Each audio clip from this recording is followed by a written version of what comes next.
নমস্কার, আপনারা দেখছেন হাই নিউজ, সঙ্গে রয়েছে আমি রিয়া। শুরু করছি নিউজ টুডে। আর শুরুতে দেখে নেব আজকের হেডলাইন্স।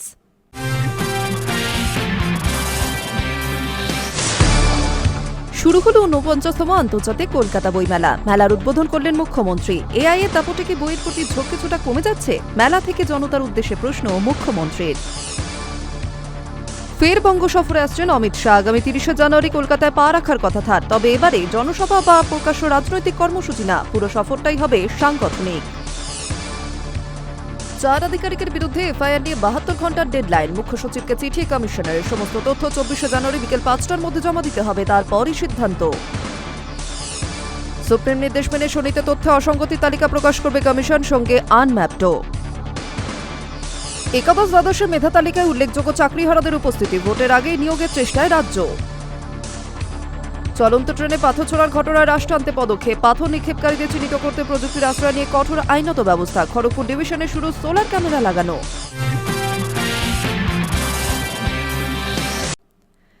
বৃহস্পতিবার থেকে শুরু হল ৪৯তম আন্তর্জাতিক কলকাতা বইমেলা। সাধারণ পাঠকদের জন্য দরজা খুলতেই ভিড়ের আভাস। মেলার শুভ সূচনা করলেন মুখ্যমন্ত্রী মমতা বন্দ্যোপাধ্যায়। এআইয়ের দাপটে কি বইয়ের প্রতি ঝোঁক কিছুটা কমে যাচ্ছে? কলকাতা বইমেলা থেকে জনতার উদ্দেশ্যে এই প্রশ্ন ছুড়ে দিলেন মুখ্যমন্ত্রী মমতা বন্দ্যোপাধ্যায়। বৃহস্পতিবার থেকে শুরু হল ৪৯তম আন্তর্জাতিক কলকাতা বইমেলা। সাধারণ পাঠকদের জন্য দরজা খুলতেই ভিড়ের আভাস। ঐতিহ্যবাহী ঘণ্টায় ৪৯ বার আঘাত করে মেলার শুভ সূচনা করলেন মুখ্যমন্ত্রী মমতা বন্দ্যোপাধ্যায়। এবারের বইমেলায় মুখ্যমন্ত্রী মমতা বন্দ্যোপাধ্যায়ের ৯টি বই প্রকাশিত হল, যেগুলি এই সূচনা মঞ্চ থেকেই উন্মোচন করলেন মুখ্যমন্ত্রী। মোটামুটি আমার ১৫৩টা বই বেরিয়েছে, এর মধ্যেই এবারেও হয়তো ৯টা বেরোবে। আমি আমার রাজনৈতিক জীবনের কিছু কথা সবটা এখনও বলিনি, কারণ সবটা যদি বলে দিই তাহলে আগামী দিনের জন্য হৃদয়ের সঞ্চিত ভাণ্ডারে কি থাকবে। একটা কথা ভাণ্ডার দিয়েছি, একটু একটু লিখেছি। আরও অনেক বইয়ের মধ্যে এসআইআরের যে হ্যারাসমেন্ট চলছে, যেহেতু এটা সাল ২৬টা কবিতা আমি হেলিতে যেতে যেতে দুদিনে লিখে দিয়েছি, ২-৩ দিনের মধ্যে। ওটাও স্যার হিসেবে বেরোবে। এআই এর দাপটে কি বইয়ের প্রতি ঝোঁক কিছুটা কমে যাচ্ছে? কলকাতা বইমেলা থেকে জনতার উদ্দেশ্যে এই প্রশ্নই ছুড়ে দিলেন মুখ্যমন্ত্রী মমতা বন্দ্যোপাধ্যায়। তার কথায়, এখন সবাই অবশ্য বই থেকে অনেকটা দূরে। যুগের সঙ্গে খাপ খাইয়ে এগিয়ে চলেছি। হাতে এসেছে স্মার্টফোন, এআই, সবকিছু পেয়ে যাচ্ছে সকলেই। বইয়ের দিকে ঝোঁকটা কি কিছুটা কমে যাচ্ছে? খানিকক্ষণ থেমে জবাব দিলেন নিজেই। মুখ্যমন্ত্রীর কথায়, আমি মনে করি বইপ্রেমীরা এখনো বই পড়েন। মুখ্যমন্ত্রীর কথায়, বইয়ের কোনো বাউন্ডারি নেই। বই হচ্ছে সবার মান, সম্মান এবং শিক্ষা সংস্কৃতির এক সর্বজনীন অবদান। এই প্রসঙ্গে মমতা এও জানান, আমার সময় কম থাকে, তবু সময় পেলে বই পড়ি, লিখি। কম্পিউটারে আমার পোষায় না, প্লেনে ও সময় পেলে হাতে লিখি।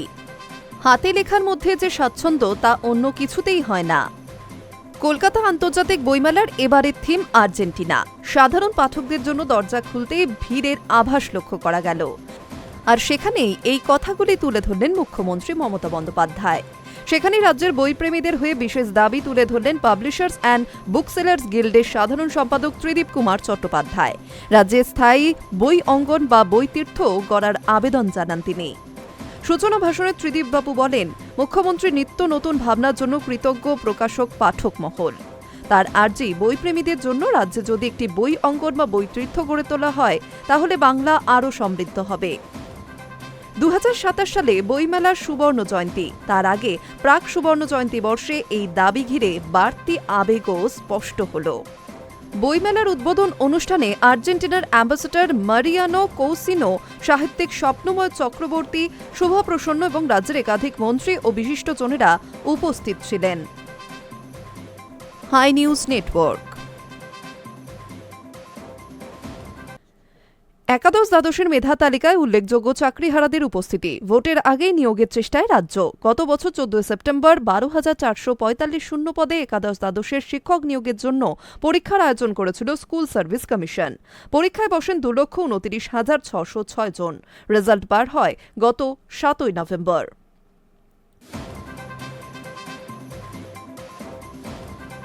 প্রকাশিত হয়েছে একাদশ দ্বাদশের শিক্ষক নিয়োগের মেধা তালিকা। প্যানেল ও ওয়েটিং লিস্ট মিলিয়ে 18,900 জনের নাম প্রকাশ হয়েছে তালিকায়। এর মধ্যে চাকরিহারা যোগ্য 10,000 শিক্ষক শিক্ষিকার নাম থাকতে পারে বলে সূত্রের খবর। দীর্ঘ অনিশ্চয়তার পর তারা এবার কিছুটা আলো দেখবেন বলে মনে করা হচ্ছে।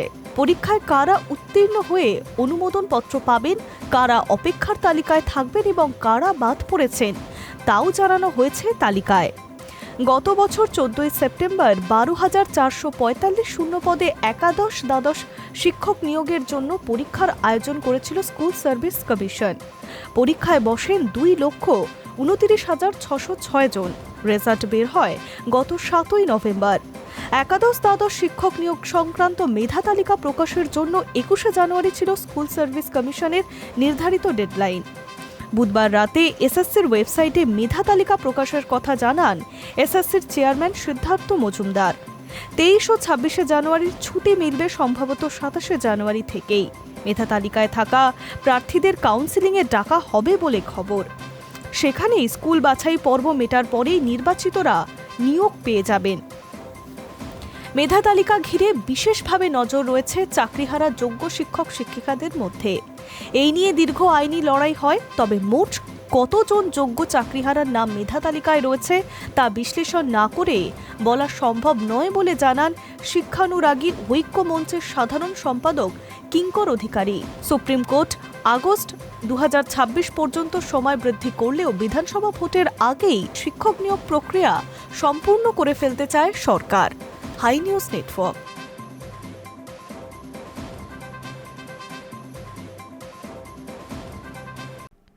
সুপ্রিম নির্দেশ মেনে শনিতে তথ্যে অসঙ্গতির তালিকা প্রকাশ করবে কমিশন, সঙ্গে আনম্যাপড।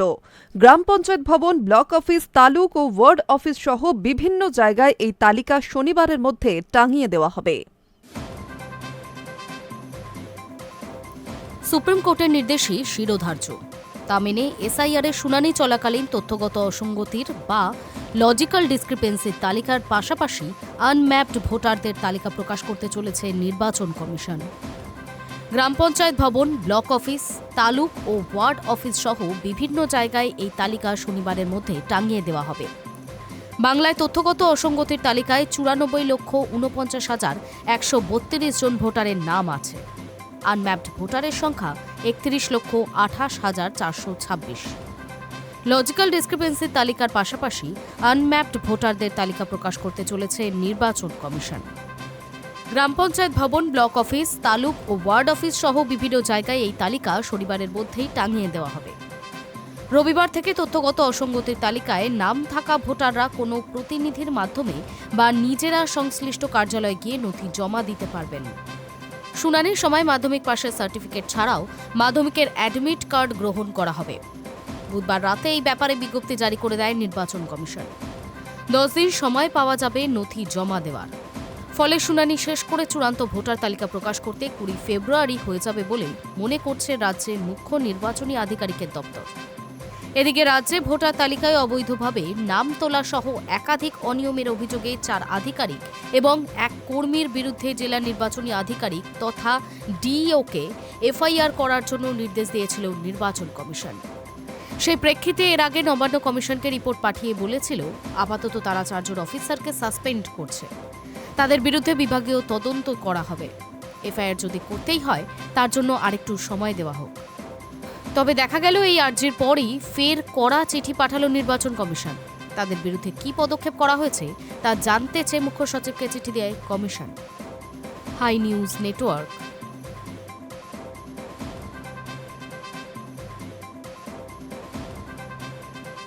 উদ্বোধন হল ৪৯তম বইমেলার। বইপ্রেমীদের কথা মাথায় রেখে তাদের সুবিধার্থে ফেব্রুয়ারি মাসের ১ তারিখ রবিবার ব্লু লাইনে অতিরিক্ত মেট্রো চালাবে মেট্রো কর্তৃপক্ষ। তবে ২৩ তারিখ নেতাজি সুভাষচন্দ্র বসুর জন্মদিন ও সরস্বতী পুজোর দিন ব্লু ও ইয়েলো লাইনে কম মেট্রো চলবে বলে জানিয়েছে কর্তৃপক্ষ। বৃহস্পতিবার ৩৯তম বইমেলার উদ্বোধন। বইপ্রেমীদের কথা মাথায় রেখে তাদের সুবিধার্থে ফেব্রুয়ারি মাসের ১ তারিখ রবিবার ব্লু লাইনে অতিরিক্ত মেট্রো চালাবে মেট্রো কর্তৃপক্ষ। ১৩০টি মেট্রোর পরিবর্তে ১৬০টি মেট্রো চালানোর কথা জানিয়েছে মেট্রো কর্তৃপক্ষ। তবে ২৩ তারিখ নেতাজি সুভাষচন্দ্র বসুর জন্মদিন ও সরস্বতী পুজোর দিনও ব্লু ও ইয়েলো লাইনে কম মেট্রো চলবে বলে জানিয়েছে কর্তৃপক্ষ। বিশেষ বিজ্ঞপ্তি জারি করেছে মেট্রো কর্তৃপক্ষ। বইমেলার জন্য ১ ফেব্রুয়ারি রবিবার ব্লু লাইনে অতিরিক্ত মেট্রো চালানো হবে। প্রতি রবিবারের মতোই দক্ষিণেশ্বর শহীদ ক্ষুদিরাম নোয়াপাড়া থেকে সকাল ৯টায় পরিষেবা শুরু হবে। তবে শহীদ ক্ষুদিরাম থেকে দক্ষিণেশ্বর পর্যন্ত রাতের শেষ মেট্রো সময় পরিবর্তন করা হয়েছে। রাত ৯টা ৩০ মিনিটের পরিবর্তে রাত ৯টা ৩৩ মিনিটে ছাড়বে মেট্রোটি। শহীদ ক্ষুদিরাম থেকে দমদম পর্যন্ত শেষ মেট্রো ছাড়বে রাত ৯টা ৪৪ মিনিটে। ওই দক্ষিণেশ্বর থেকে শহীদ ক্ষুদিরাম পর্যন্ত শেষ পরিষেবার কোনো বদল করা হয়নি। অন্যদিকে শুক্রবার নেতাজির জন্মদিন, সঙ্গে সরস্বতী পুজো, তাই কম মেট্রো চালাবে কর্তৃপক্ষ। ব্লু লাইনে অর্থাৎ দক্ষিণেশ্বর থেকে কবির সুভাষ লাইনে ২৭২টি মেট্রোর মধ্যে ২৩৬টি মেট্রো চলবে। ১১৮টি করে আপ ও ডাউন মেট্রো চালানো হবে। তবে নোয়াপাড়া থেকে দক্ষিণেশ্বর পর্যন্ত 2টি বিশেষ আপ মেট্রো চালানো হবে বলে জানিয়েছে কর্তৃপক্ষ। শুক্রবার শহীদ ক্ষুদিরাম থেকে দক্ষিণেশ্বর যাওয়ার প্রথম মেট্রোর সময় বদল করা হয়েছে। সকাল ৬টা ৫০ মিনিটের পরিবর্তে ৬টা ৫৪ মিনিটে প্রথম মেট্রো ছাড়বে। তাছাড়া মহানায়ক উত্তম কুমার থেকে দক্ষিণেশ্বর, দক্ষিণেশ্বর থেকে শহীদ ক্ষুদিরাম ও নোয়াপাড়া থেকে শহীদ ক্ষুদিরাম যাওয়ায় মেট্রো সূচিতে কোনো পরিবর্তন করা হয়নি। রাতের শেষে মেট্রোর ক্ষেত্রে শহীদ ক্ষুদিরাম থেকে দক্ষিণেশ্বর যাওয়ার মেট্রোর সময় বদল করা হয়েছে। মেট্রোটি রাত ৯টা ৩৫ মিনিটের পরিবর্তে ৯টা ৩৩ মিনিটে ছাড়বে বলে জানিয়েছে মেট্রো কর্তৃপক্ষ। ২৩ তারিখ ব্লু লাইনের পাশাপাশি ইয়েলো লাইনেও মেট্রোর সংখ্যা কমানো হয়েছে। ১২০টি মেট্রোর বদলে আপ ও ডাউন মিলিয়ে ৯২টি মেট্রো চালানো হবে। ওই লাইনে সকাল থেকে মেট্রো চালানোর সময়সূচিতে কোনো পরিবর্তন করা হয়নি। রাতের শেষে মেট্রোর সময়সূচি বদল করা হয়েছে। মেট্রো কর্তৃপক্ষ জানিয়েছে, নোয়াপাড়া থেকে জয়হিন্দ বিমানবন্দর যাওয়ার শেষ মেট্রো ছাড়বে রাত ৮টা ৫৪ মিনিটে। জয়হিন্দ বিমানবন্দর থেকে নোয়াপাড়া যাওয়ার শেষ মেট্রো ছাড়বে ৯টা ১৮ মিনিটে। অরেঞ্জ ও পার্পেল লাইনের স্বাভাবিক পরিষেবা পাওয়া যাবে বলে জানিয়েছে কর্তৃপক্ষ। Hi News network.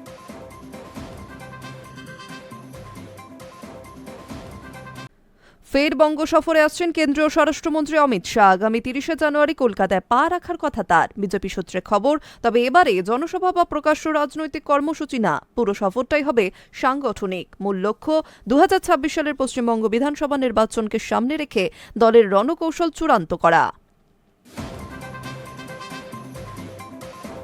আবার বঙ্গ সফরে আসছেন কেন্দ্রীয় স্বরাষ্ট্রমন্ত্রী অমিত শাহ। আগামী ৩০শে জানুয়ারি কলকাতায় পা রাখার কথা তার। তবে এবারের সফরে কোনো জনসভা বা প্রকাশ্য রাজনৈতিক কর্মসূচি থাকছে না বলেই শোনা যাচ্ছে। বিজেপি সূত্রে খবর, পুরো সফরটাই হবে সাংগঠনিক। মূল লক্ষ্য ২০২৬ সালের পশ্চিমবঙ্গ বিধানসভা নির্বাচনকে সামনে রেখে দলের রণকৌশল চূড়ান্ত করা। রাজ্য বিজেপি নেতৃত্বের মতে এই সফর অত্যন্ত গুরুত্বপূর্ণ, কারণ চলতি বছরের ফেব্রুয়ারির শেষ দিকে বা মার্চের শুরুতেই রাজ্যের বিধানসভা নির্বাচনের দিনক্ষণ ঘোষণা হতে পারে। তার আগে সংগঠনের ভিত শক্ত করা, দুর্বল জায়গাগুলি চিহ্নিত করা এবং নেতৃত্বের মধ্যে সমন্বয় বাড়ানো, এই সব বিষয়ে একাধিক বৈঠক করতে পারেন শাহ। কলকাতায় থাকাকালীন রাজ্য, জেলা ও মণ্ডল স্তরের নেতাদের সঙ্গে পৃথক বৈঠক হওয়ার সম্ভাবনা উড়িয়ে দেওয়া যাচ্ছে না। ২রা ফেব্রুয়ারি থেকে শুরু হচ্ছে মাধ্যমিক পরীক্ষা। সেই সময় রাজ্য জুড়ে মিটিং মিছিল বন্ধ রাখার নিয়ম রয়েছে। মাইক বাজানো নিয়েও কড়া বিধিনিষেধ থাকার কথা। ফলে বড় কোনো সভার অনুমতি পাওয়া নিয়ে প্রশাসনিক জটিলতা তৈরি হতে পারে। সেই কারণেই জানুয়ারি মাসের মধ্যে বঙ্গ সফরে সেরে ফেলতে চাইছেন স্বরাষ্ট্রমন্ত্রী। বিজেপির অন্তর্মহলে এটাকে স্ট্র্যাটেজিক টাইমিং বলে মনে করা হচ্ছে। প্রধানমন্ত্রী নরেন্দ্র মোদী দেখানো পথে এবার হাঁটতে পারেন অমিত শাহ। দলীয় সূত্রে ইঙ্গিত, কলকাতায় সাংগঠনিক বৈঠকের পর উত্তরবঙ্গ সফরে যেতে পারেন তিনি। অতীত অভিজ্ঞতায় দেখা গিয়েছে উত্তরবঙ্গ বিজেপির জন্য কৌশলগতভাবে অত্যন্ত গুরুত্বপূর্ণ এলাকা। সেখানে সংগঠনের ভিত মজবুত হলে রাজ্যের রাজনৈতিক সমীকরণ বদলানো সম্ভব হলেও হতে পারে। রাজ্য বিজেপির অন্তরেই স্বীকার করা হচ্ছে, সাম্প্রতিক সময়ে দলীয় নেতৃত্ব সংগঠনের মধ্যে কিছু জায়গায় অসঙ্গতি তৈরি হয়েছে। ভোটের আগে সেই ফাঁক ফোকর বন্ধ করা শাহের মূল লক্ষ্য। কে কোন দায়িত্বে থাকবেন, কার উপর কতটা ভরসা রাখা হবে, নির্বাচনী প্রচারের ভাষা কি হবে, এই সব প্রশ্নের উত্তর মিলতে পারে এই সফরের বৈঠকগুলির শেষে। High News Network. নবীন উচ্ছ্বাসে বঙ্গজয়ের লক্ষ্যে ঝাঁপাচ্ছে বিজেপি। সভাপতি হওয়ার পর প্রথম বৈঠকেই বাংলায় নজর দেওয়ার বার্তা দিয়েছিলেন বিজেপির নতুন সর্বভারতীয় সভাপতি নীতিন নবীন।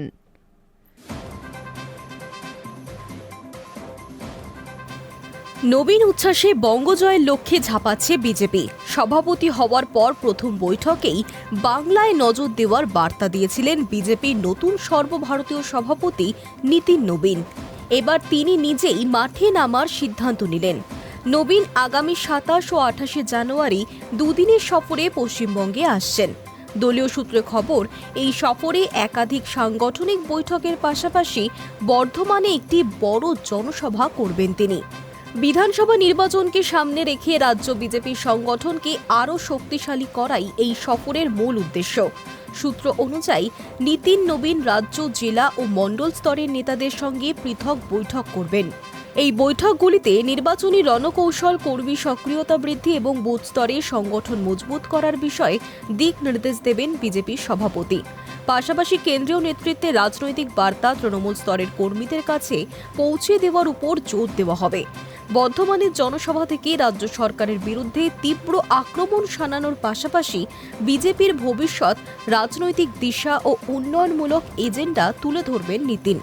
দলের আশা, এই সফর রাজ্যে বিজেপির সাংগঠনিক শক্তি ও জনসমর্থন বাড়াতে গুরুত্বপূর্ণ ভূমিকা নেবে।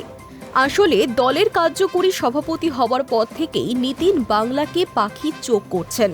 প্রথম বৈঠকেই দলের কর্মীদের বলে দিয়েছেন তার প্রাথমিক দায়িত্ব হবে দলীয় সংগঠনকে শক্তিশালী করা। প্রকাশ্যেও বলে দেন, সংগঠনটি নিচ থেকে উপর পর্যন্ত এতটাই শক্তিশালী যে আমরা বাংলাতেও জিতব। এবার নিজেই সেই সংগঠনের হাল হকিকত খতিয়ে দেখতে বাংলায় আসছেন নীতিন। তবে নবীন একা নন। বিজেপি এবার কেন্দ্রীয় নেতাদের দিয়ে পরপর সভা করিয়ে বাংলায় ভোটের হাওয়া তৈরির চেষ্টা করছে। দলীয় সূত্রে খবর, রাজ্যে প্রায় ২ ডজনের বেশি জনসভা করার জন্য প্রধানমন্ত্রীর কাছে আবেদন জানিয়েছে রাজ্য নেতৃত্ব। পরিকল্পনা অনুযায়ী ভোট ঘোষণার আগে ১০টি এবং ভোট ঘোষণার পরে আরও অন্তত 10টি জনসভায় ভাষণ দেবেন নরেন্দ্র মোদী। ইতিমধ্যেই তিনি 6টি জনসভা সেরে ফেলেছেন। নির্বাচনের নির্ঘণ্ট ঘোষণার আগেই বাকি 4টি জনসভাও সম্পন্ন হবে বলে প্রায় নিশ্চিত হয়ে গিয়েছে। Hi News Network.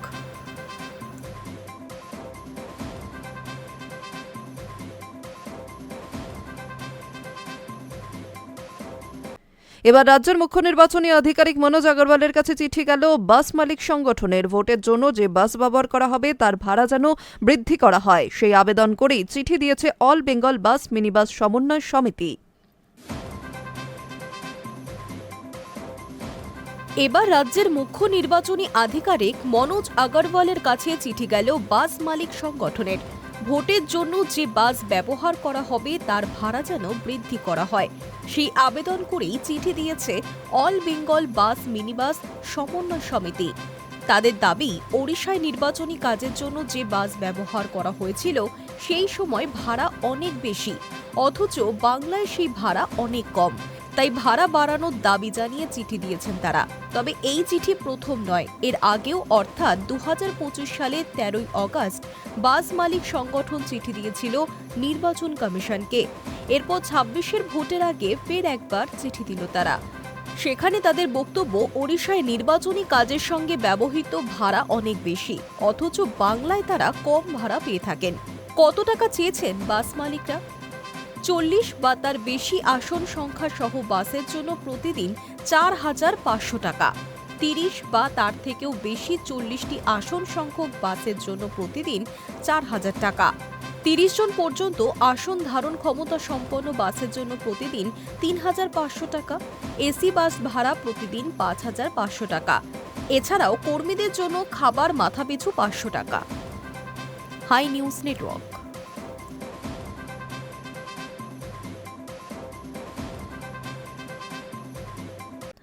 ডিসেম্বরে একদিনে এক ধাক্কায় প্রায় 1,000 ফ্লাইট ক্যান্সেল করেছিল ইন্ডিগো। আবারও ফেব্রুয়ারি থেকে ফিরতে পারে সেই দুঃস্বপ্ন, বাতিল হতে পারে ইন্ডিগোর শতাধিক ফ্লাইট। 10 ফেব্রুয়ারি ফের চালু হতে চলেছে সেই নিয়ম, আর তার ফলেই ইন্ডিগোর ফ্লাইট সংখ্যায় পড়তে পারে ভাটা। ডিসেম্বরে একদিনে এক ধাক্কায় প্রায় 1,000 ফ্লাইট ক্যান্সেল করেছে ইন্ডিগো। আবারও ফেব্রুয়ারি থেকে ফিরতে পারে সেই দুঃস্বপ্ন, বাতিল হতে পারে ইন্ডিগোর শতাধিক ফ্লাইট। মূল কারণ সেই একই, পাইলট ও কেবিন ক্রুদের বিশ্রাম সংক্রান্ত ফ্লাইট ডিউটি টাইম লিমিটেশন। 10 ফেব্রুয়ারি থেকে ফের চালু হচ্ছে সেই নিয়ম, আর তার ফলেই ইন্ডিগোর ফ্লাইট সংখ্যায় কোপ পড়তে পারে বলে কেন্দ্রীয় বিমান মন্ত্রকের দাবি। দেশের এয়ারলাইন্সের মধ্যে ইন্ডিগোই এখন সর্ববৃহৎ। এই মুহূর্তে সারা দেশে প্রতিদিন প্রায় 2,200 ফ্লাইট চালায় তারা। ফেব্রুয়ারিতে সেটাই কমে 1,800 হতে পারে বলে মন্ত্রকের একটি সূত্রের দাবি। যদিও তাদের সিস্টেমে এখনও সেই ফ্লাইট কাটছাটের কোনো প্রতিফলন নেই, তবে যেমন ডিপারচার ও অ্যারাইভাল মিলিয়ে কলকাতা থেকে দিনে প্রায় 240টি ফ্লাইট চালায় ইন্ডিগো। এখনও সিস্টেমে সেই ফ্লাইট দেখাচ্ছে। সংস্থার এক কর্তা জানাচ্ছে, রিভাইজড শিডিউল তৈরি হয়নি। দুম করে ফ্লাইট ক্যান্সেল হলে সমস্যায় পড়বেন সাধারণ মানুষ, যারা আগে থেকে টিকিট কেটে রেখেছেন। ইন্ডিগোর কর্তাদের দাবি, এক শহর থেকে অন্য শহরে আমাদের একাধিক ফ্লাইট রয়েছে। একটি ফ্লাইট ক্যান্সেল হলে অন্য ফ্লাইটে যাত্রীকে বুক করা হবে, আগে থেকে আমরা ইনফর্ম করে দেব। সূত্রের অবশ্য দাবি, ফেব্রুয়ারিতে নতুন এফটিটিএল চালু হলে কর্তৃপক্ষ দিনে 2,200 ফ্লাইট চালানোর চেষ্টা করবেন। পাইলট ও কেবিন ক্রুদের দীর্ঘদিনের দাবি মেনে সংশোধিত এফটিটিএল প্রথম কার্যকর হয়েছিল গত বছরের জুলাই মাসে, কিন্তু নিয়ম তখনও কার্যকর হয়নি। পরে দেশের বিমান পরিবহনের নিয়ন্ত্রক সংস্থা director general of civil aviation জানিয়ে দিয়েছে, নাইট ডিউটিতে কোনো পাইলটকেই 2টির বেশি ল্যান্ডিং করতে বাধ্যতা করা যাবে না। সেই নিয়ম কার্যকর হয় গত নভেম্বর থেকে। অভিযোগ, তার প্রভাব এখন মূলত কমান্ডার পাইলটের অভাবে গত ডিসেম্বরের গোড়ায় ইন্ডিগোর একের পর এক ফ্লাইট বাতিল হতে শুরু করে। ডিসেম্বরের প্রথম সপ্তাহে ইন্ডিগোর 4,000-এরও বেশি ফ্লাইট বাতিল হয়। পরিস্থিতি হাতের বাইরে চলে যাচ্ছে দেখে হস্তক্ষেপ করে কেন্দ্র এবং 5 ডিসেম্বর নতুন এফটিটিএল সংক্রান্ত নিয়ম স্থগিত করে ডিজিসিএ। তখনই বলা হয়েছিল আপাতত স্থগিত করা হলেও 10 ফেব্রুয়ারি থেকে নতুন এফটিটিএল চালু হবে, ততদিন ইন্ডিগো আর কমান্ডারের পাইলট নিয়োগ করে নিক। সূত্রের দাবি, ডিসেম্বর থেকে জানুয়ারি 2 মাস যা পাইলট নিয়োগ হয়েছে তা যথেষ্ট নয়, কিন্তু পাইলটকে অন্য এয়ারলাইন্স বায়ুসেনা থেকে আনা হয়েছে। কিছু কো পাইলটকে আপডেট করে কমান্ডার করা হয়েছে, কিন্তু প্রয়োজনের তুলনায় তা কম। একটি সূত্রের আরও দাবি, এই অবস্থায় ইন্ডিগো তাদের 2,200 ফ্লাইট চালাতে পারবে না, তাদের কাটছাট করতেই হবে। উল্লেখ্য, ডিসেম্বরে ফ্লাইট নিয়ে সমস্যার পর ইন্ডিগোর সিইওকে শোকজ করেছিল কেন্দ্রীয় সরকার। তার জবাবও দেন পিটার, তবে তার উপরে তখন কোনো শাস্তিমূলক ব্যবস্থা নেওয়া হয়নি। পরে সমস্যাজনিত কারণে ইন্ডিগোকে 22 কোটি টাকা জরিমানা চাপিয়েছিল কেন্দ্র। Hi News Network. রেললাইনের ধার থেকে চলন্ত ট্রেনে পাথর ছোড়ার ঘটনায় রাশ টানতে একাধিক পদক্ষেপ করল রেল কর্তৃপক্ষ। পাথর নিক্ষেপকারীদের চিহ্নিত করতে প্রযুক্তির আশ্রয় নিয়ে কঠোর আইনগত ব্যবস্থা নেওয়া হচ্ছে। এই মুহূর্তে এই ঘটনায় রাশ টানতে আরপিএফ এর খড়গপুর ডিভিশন সৌর নির্ভর ক্যামেরা বা সোলার ক্যামেরা লাগানো শুরু করেছে।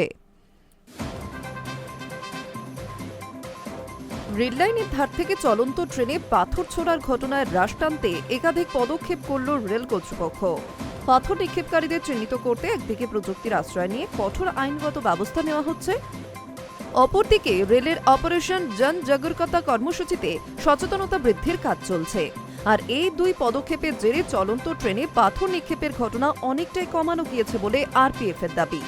গত 1 বছরে রেলের খড়গপুর ডিভিশনের বিভিন্ন শাখায় চলন্ত ট্রেনে পাথর নিক্ষেপের ঘটনা প্রায়শই ঘটেছে। এতে যাত্রীদের বিশেষ কোনো ক্ষতি না হলেও ট্রেনের ক্ষতি হয়েছে। আর পাথর নিক্ষেপকারীদের মধ্যে অনেক নাবালক ও কিশোর থাকে।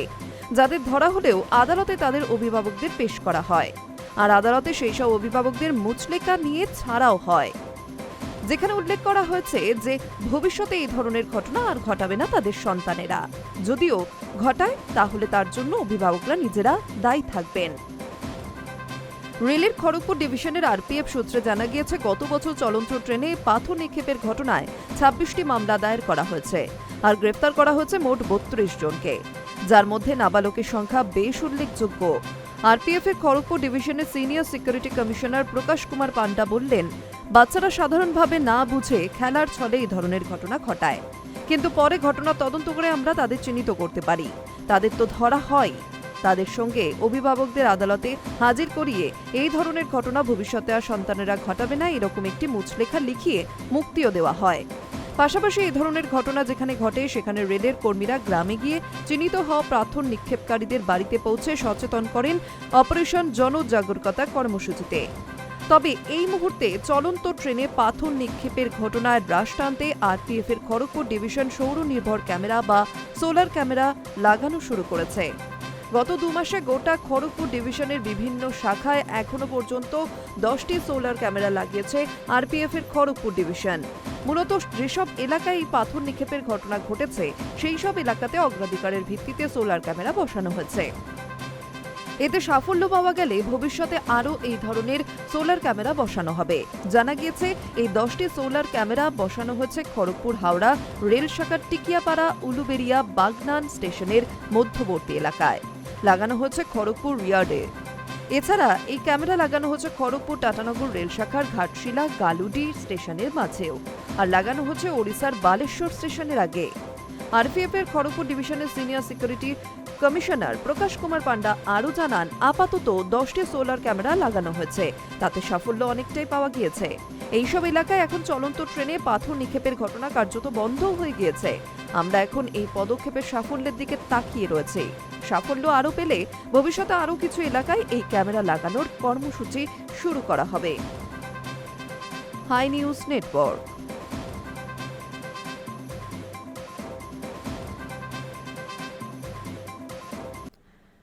নিউজ টুডে এখন এই পর্যন্তই। আরও অন্যান্য খবরের জন্য নজর রাখুন হাই নিউজে। নির্ভীক নিরপেক্ষ।